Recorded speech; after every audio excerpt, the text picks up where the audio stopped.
We have done 1-point perspective. We have done 2-point perspective. So it's only logical that today's tutorial is about faces. I'm kidding, of course.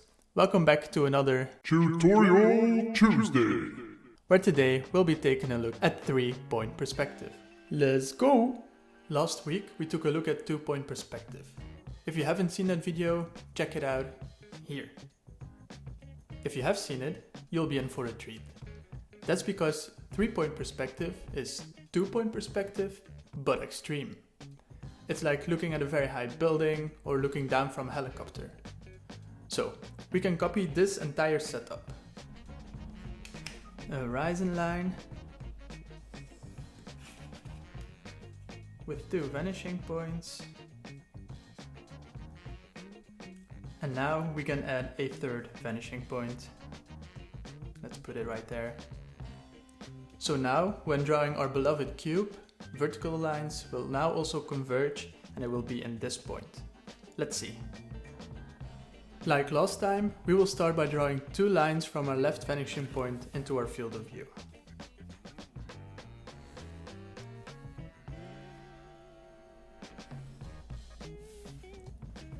Now, instead of drawing a line parallel to our field of view, this line will be facing towards the 3rd vanishing point. Like this.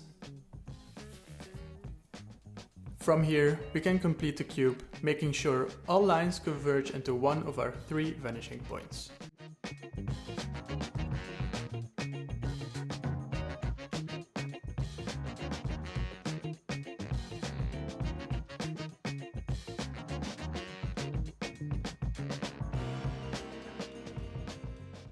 Although 3-point perspective is the least common in art, in linear perspective it is the closest to how we see the world in real life. We have now seen all forms of linear perspective. As they are all on this page, let's do a quick summary and see what sets them apart. In 1-point perspective, we're looking directly at one side of the box. Vertical and horizon lines are always parallel to the FOV. And of course, there is one vanishing point on the horizon line. In 2-points perspective, we're looking at an edge of the box. Only vertical lines are always parallel to the FOV, and there are 2 vanishing points on the horizon line. And in 3-points perspective, we're looking at a corner of the box. There are no lines parallel with the FOV, and there are 3 vanishing points, of which 1 is not on the horizon line. And of course, like always, I will be making a drawing to showcase everything we've seen today. You know the process by now. Again, I started with guidelines. I think you see them here. If not, my apologies. Once they were in place, I used a darker pencil to do the outlines. Later I went on with details and then I shaded the picture or the drawing. And what often happens is when shading, the outlines get less visible. So almost always I do a second round of outlining to make sure that every line is visible.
While I'm drawing away in the background, I wanted to share a little reflection I made recently. When I was younger, I picked up things really quickly, especially when they interested me. Things like maths, languages, but also football and drawing, for example. And that often meant that I was ahead of the bunch, so to say. I skipped a year in primary school, I was playing football with a higher age group, and so on. As I've grown older, I'm now in my 20s, this has shifted. I no longer feel ahead, I feel average. And that's something I struggle with. A lot of it has to do with the fact that there is a much bigger pool of people to compare myself with. People I met at uni, people I have worked with, my social network, people I follow online. It's such a big influx of people who are very talented, and instead of being inspired, I feel overwhelmed. I procrastinate because I'm afraid that if I start something and I'm not happy with the result, I'm gonna be disappointed. If my last YouTube video, for example, gets fewer views than the one before, I find that really difficult. It makes me feel like I've failed and it makes me insecure. They say comparison is a thief of joy, and I really feel that. The second thing is that I find it difficult to put in the effort to get really good at something. I can get to decent very fast, but it's like I hit a roadblock there. My gratification has always come from results and excelling.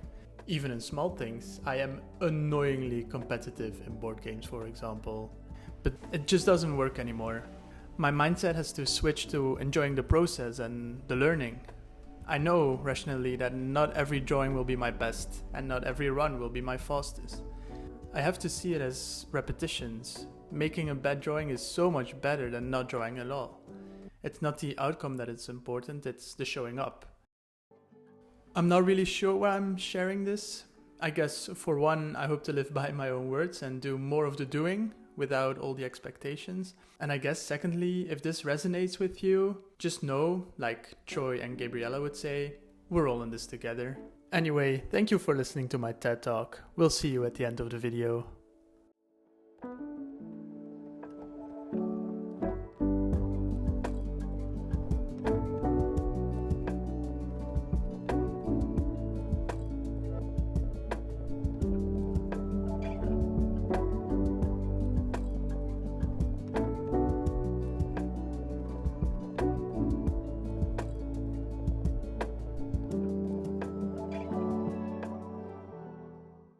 Alright, ladies and gentlemen, we have finished this piece.